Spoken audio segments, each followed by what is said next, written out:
എടാ ചിക്കുവിന്റെ മേലെ ഫുള്ള് മൂത്രം വെച്ചോ. ഉണ്ണിമൂത്രം പുണ്യാഹന്നല്ലേ മുത്തേ. എന്നാ കുറച്ച് കുടിക്കാൻ തരട്ടെ. ഓ ഡാ കൊച്ചിന്റെ ഡ്രസ്സുകളെല്ലാം വാഷ് ചെയ്തോ. നമ്മൾ പോന്നല്ലേ ഉള്ളു മുത്തേ. അതിന് കുറച്ച് കഴിഞ്ഞിട്ട് പോരെ. എന്നെ കൊണ്ട് ഞാൻ ചെയ്തോളാം. അങ്ങനെ വഴിക്ക് വാടാ. ഉം.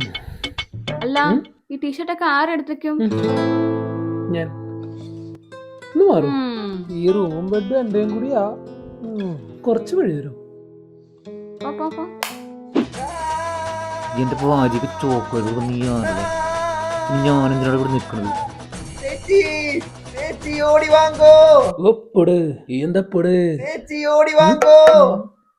മുത്തൊരു സൗണ്ട് കേട്ടായിരുന്ന? ആ എന്തോ സൗണ്ട് കേട്ടായിരുന്നു. ഞാൻ നോക്കിട്ട് വരാം. വെയിറ്റ് ഇങ്ങനെ പോലെ ഈ സോപ്പൊക്കെ കൈ കയറ്റി പോയാ മതി. ഇല്ലെങ്കിൽ എല്ലാരും വിചാരിക്കും നീ ഭയങ്കര പണിയിലായിരുന്നു. അതിനൊരു സത്യം.